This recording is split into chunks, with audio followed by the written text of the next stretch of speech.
Hi అండి. Welcome back to Sravanthi's kitchen and vlogs అండి. మళ్ళీ ఒక మంచి వ్లాగ్ తోటైతే మీ ముందుకైతే వచ్చేసాను. వీడియో అనేది చాలా బాగుంటుందండి. మంచి మంచి రెసిపీస్ కూడా ఉన్నాయి. వీడియో అనేది లాస్ట్ వరకు చూడండి. ఒకవేళ మీకు ఏమైనా లెంతీ అనిపిస్తే 2x స్పీడ్లో పెట్టుకుని వీడియో మాత్రం చూడండి. చూడకుండా మాత్రం అస్సలు మిస్ అవ్వద్దు. మంచి మంచి రెసిపీస్ అయితే ఉన్నాయన్నమాట. ఇది మొన్న సండే వ్లాగ్ అండి. ఇక పొద్దున్నే లేచేసి టీ అయితే తాగేశాను. ఎందుకంటే టీ తాగకపోతే మనకి మైండ్ అనేది పనిచేయదు కదా. సో టీ తాగే ముందే ఒక కప్పు బొంబాయి రవ్వ, ఒక కప్పు అటుకులను అయితే నానపెట్టుకున్నానండి.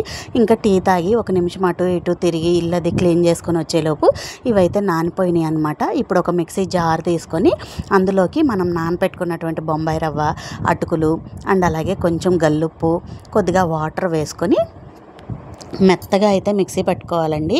ఇప్పుడు నేను వీటితోటి దోశలు అయితే చేద్దాం అనుకుంటున్నాను.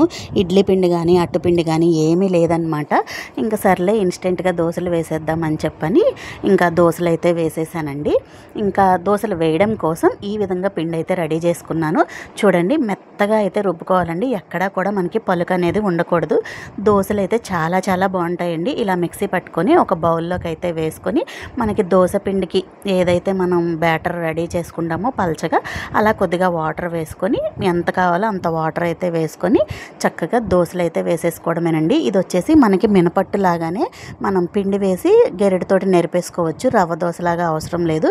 సేమ్ మనకి మినపట్లు ఎలా అయితే ఉంటాయో అదే టేస్ట్ వస్తాయి. ఇంకా టేస్ట్ బాగుంటాయి. అంటే ఇది ఒక డిఫరెంట్ టేస్ట్ అనమాట. మేబీ చాలామంది వేసుకొనే ఉంటారు, బట్ నేనైతే ఇది ఫస్ట్ టైం అనమాట వేయడం. ఇన్స్టెంట్ దోశలు వేద్దాము, పిండి ఏమీ లేదు, ఉప్మాలు తినరని చెప్పి ఈ విధంగా దోశలు అయితే వేసుకొని అందరం అయితే తినేసేసామండి. ఇంకా టిఫిన్ చేసేసిన తర్వాత ఇంకా భోజనానికి వచ్చేసి ఒక మంచి రెసిపీ అండి, బెండకాయ మసాలా కర్రీ అనమాట. అసలు చాలా చాలా బాగుంటుంది అనమాట. ఎక్కడ స్కిప్ చేయకుండా చూడండి. ఈ విధంగా కావాల్సినవన్నీ కూడా రెడీ పెట్టేసుకున్నాను. అండ్ అలాగే టిఫిన్ చేసేసిన తర్వాత మా హస్బెండ్ టీ పెట్టిమ్మన్నారనమాట. ఇక అందుకని చెప్పి ఒక స్టవ్ మీద టీ అయితే పెట్టేసి ఇంకో స్టవ్ మీద కర్రీ అయితే ప్రిపేర్ చేస్తున్నాను.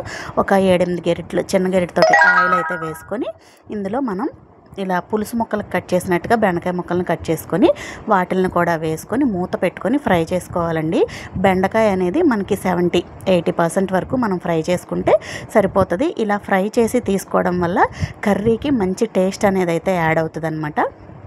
ఇప్పుడు ఆయిల్ అంతా తీసేసి ఒక 2 గెరిట్ల ఆయిల్ మాత్రమే ఉంచుకొని అందులో జీలకర్ర, ఆవాలు, ఎండుమిర్చి, కరివేపాకు వేసుకొని పోపు ఫ్రై అయిన తర్వాత ఒక పెద్ద సైజు 2 ఉల్లిపాయలను అయితే తీసుకొని ఇలా చిన్న ముక్కలుగా అయితే కట్ చేసుకున్నానండి.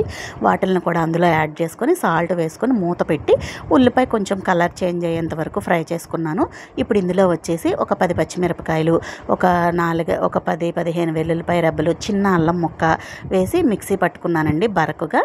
ఆ పేస్ట్ని అయితే యాడ్ చేశాను అనమాట. ఈ కర్రీకి ఇదే టేస్ట్, అస్సలు స్కిప్ చేయొద్దు. తర్వాత ఒక 2 పెద్ద స్పూన్ల శనగపిండి తీసుకున్నాను. దాన్ని కూడా వేసి మంచిగా పచ్చివాసన పోయేంత వరకు ఫ్రై చేసుకోవాలి. ఆ తర్వాత ఒక 4 టమాటాలని, పెద్ద సైజు టమాటాలని మిక్సీ పట్టుకొని ప్యూరీ లాగా చేసుకొని దాన్ని కూడా అందులో యాడ్ చేసుకొని మంచిగా మిక్స్ చేసుకున్న తర్వాత టేస్ట్కి సరిపడా ఉప్పు, కారము, గరం మసాలా, పసుపు, ఇంకా మీరు ఏమేమి స్పైసెస్ వేయదలుచుకున్నారో వాటిని కూడా వేసేసి మంచిగా అయితే మిక్స్ చేసుకోవాలండి. ఇప్పుడు ఇందులో ఒక కప్పు పెరుగు అయితే తీసుకున్నాను.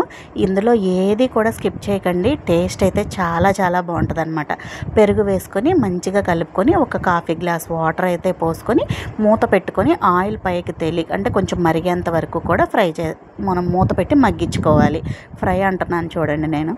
ఇక కొంచెం మనకి మరుగుపడుతుంది అన్నప్పుడు మనం ముందుగా ఫ్రై చేసుకున్నటువంటి బెండకాయ ముక్కలు ఉన్నాయి కదండి, వాటిని వేసి చక్కగా మంచిగా మిక్స్ చేసుకోవాలి. ఇప్పుడు మూత పెట్టుకొని బెండకాయ అనేది మనకి ఇంకా 20% అయితే ఉడకలేదు కదండి, సాఫ్ట్గా కుక్ అయ్యేంత వరకు కుక్ చేసుకోవాలి. ఇగోండి ఒక 5-6 మినిట్స్ తర్వాత అయితే ఇలా ఆయిల్ చక్కగా మనకి పైకి తేలి బెండకాయ అనేది సాఫ్ట్గా కుక్ అయిపోతుంది అనమాట. ఇప్పుడు కొంచెం కొత్తిమీరని కూడా చల్లుకొని మంచిగా అయితే మిక్స్ చేసుకోవాలి. మనం ఇలా కొంచెం వాటరీగా ఉన్నప్పుడే స్టవ్ ఆఫ్ చేసుకున్నాం అనుకోండి, చల్లారేసరికి కొంచెం గట్టి పడుతుంది అనమాట.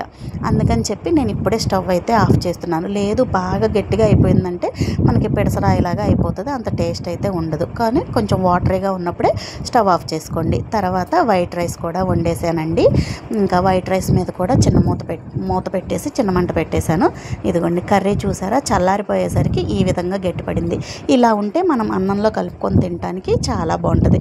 నిజంగా చెప్తున్నానండి, టేస్ట్ అయితే చాలా బాగుంది. ఇంకా భోజనాలు అవి చేసేసామండి. ఇక ఈవినింగ్ 4 o'clockకి పిల్లలు అన్నారు, అమ్మ ఇంట్లో బంగాళదుంపలు ఉన్నాయి కదా, కొంచెం ఫ్రెంచ్ ఫ్రైస్ చేయమన్నారు. అందుకని చెప్పని ఇంక ఈ విధంగా అయితే అప్పటికప్పుడు కట్ చేసేసి ఫ్రెంచ్ ఫ్రైస్ అయితే చేసేసానండి. ఇందులో కరివేపాకు పచ్చిమిర్చి ముక్కలను కూడా ఫ్రై చేశాను. టేస్ట్ అయితే చాలా బాగుందన్నమాట. ఇప్పుడు ఈవినింగ్కి వచ్చేసి ఇంకా వైట్ రైస్ ఇక మామూలే కదండి, ఇక అది పెట్టేసేసాను. ఇంకా పెసరకట్టు అండి, ఇది వచ్చేసి మా చిన్ననాటి కాలం పెసరకట్టు అనమాట. అంటే మన అమ్మలు ఇలాగే చేస్తారు కూడా, ఇలాగే చేసుంటారు. ఎందుకు అంటే ఇప్పుడు వచ్చేసి అందరూ పెసరకట్లో అదేంటి క్యారెట్ ముక్కలని, ఉల్లిపాయ ముక్కలని, అల్లం వెల్లుల్లి పేస్ట్లని, ఇంకా ఎన్ని వెజిటేబుల్స్ ఉంటే అన్ని వెజిటేబుల్స్ వేసేస్తున్నారు. ఆ పెసరకట్టు కూడా సాంబార్లో చేసేస్తున్నారు అనమాట. అలా కాకుండా నేను పాతకాలం నాటి పెసరకట్టును అయితే చూపిస్తున్నాను. టేస్ట్ అయితే చాలా బాగుంటుంది, వీడియో చూడండి. ఇప్పుడు పెసరపప్పుని ముందుగా మనం కడిగేసుకొని నానపెట్టేసుకోవాలండి. పెసరపప్పు సాఫ్ట్గా మనకి 3 విజిల్స్ వచ్చేసిన తర్వాత దాన్ని చక్కగా మెదిపేసుకొని మనకి ఎంతైతే వాటర్ కావాలో అంత వాటర్ పోసుకొని ఉప్పు, కారం, పసుపు వేసేసి తగినన్ని వాటర్ పోసేసి చక్కగా ఒక స్టవ్ మీద చిన్న మంట పెట్టేసామనుకోండి, అది నిదానంగా మగ్గుతూ ఉంటుంది. ఈ లోపుగా దీనికి పోపు అయితే పెట్టుకుందాము. ఇంకో స్టవ్ ఆన్ చేసుకొని చిన్న ప్యాన్ పెట్టుకొని అందులో ఒక 2 గరిటెల ఆయిల్ అయితే వేసుకోవాలండి. వేసుకొని ఇప్పుడు ఇందులో జీలకర్ర, ఆవాలు, ఎండుమిర్చి, కరివేపాకు, ఒక 10-15 వెల్లుల్లి రెబ్బల్ని ఈ విధంగా దంచుకొని అయితే వేసుకోవాలండి. ఇదే టేస్ట్ అనమాట.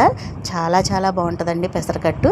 ఇప్పుడు కొద్దిగా కరివేపాకును కూడా వేసుకొని సన్నగా కట్ చేసినటువంటి పచ్చిమిర్చి ముక్కలు, మనం ఇందులో కారం అనేది కొద్దిగా వేసామండి. పచ్చిమిర్చి ముక్కలు అనేవి మనకి తగులుతుంటే తినేటప్పుడు చాలా బాగుంటుంది అనమాట. అందుకని కొంచెం ఎక్కువగా పచ్చిమిర్చి ముక్కలను వేసుకొని అవి ఫ్రై చేసుకుంటున్నాను. ఈలోగా పెసరకట్టు పొంగిపోకుండా మధ్య మధ్యలో కలుపుకుంటున్నానండి. ఇందులో ఇప్పుడు చిన్న నిమ్మకాయ సైజ్ అంతా చింతపండును కూడా వేసుకుంటున్నాను. అలాగే ఒక గుప్పెడు కరివేపాకును వేసుకుంటున్నాను. ఇలా పచ్చి కరివేపాకును వేయడం వల్ల టేస్ట్ చాలా బాగుంటుంది. ఇప్పుడు పచ్చిమిర్చి ఫ్రై అయిపోయినాయండి. ఇందులో ఒక పెద్ద సైజు ఉల్లిపాయలను తీసుకొని ఈ విధంగా పొడుగు ముక్కలుగా కట్ చేసుకొని ఉల్లిపాయలను కూడా అందులో వేసి కొద్దిగా సాల్ట్ వేసుకోవాలండి. ఉల్లిపాయ మనకి సాఫ్ట్గా, అంటే మరీ సాఫ్ట్గా అయిపోవాల్సిన అవసరం లేదు, కొంచెం కలర్ చేంజ్ అయితే సరిపోతుంది. ఇంకా అలా వేగిన తర్వాత ఇదిగోండి ఈ పెసరకట్టులోకి మనం యాడ్ చేసేసుకోవాలి ఈ పోపు అనేది. చక్కగా అండి, అసలు నిజంగా చెప్తున్నాను, ఎప్పుడైనా సరే మీరు టేస్ట్ చేయకపోతే ఒక్కసారి ట్రై చేయండి. పెసరకట్టు అయితే మాత్రం చాలా బాగుంటుంది అనమాట. ఆ పోపు అంతా కూడా వేసేసుకొని మంచిగా మరగనిస్తే పెసరకట్టు రెడీ. ఇక పెసరకట్టు వేసుకొని మేము భోజనం అయితే కమ్మగా తిన్నామండి ఆ రోజు. మీ ఇంట్లో వాళ్ళకి ఎప్పుడైనా సరే ఒకసారి ఇలా చేసి పెట్టండి, మళ్ళీ మళ్ళీ ఇదే చేయమని అడుగుతారు. చిన్నపిల్లలకైనా పెద్దలకైనా చాలా బాగుంటుంది. వీడియో నచ్చితే లైక్ చేసి సబ్స్క్రైబ్ చేసుకోండి. ఈ వ్లాగ్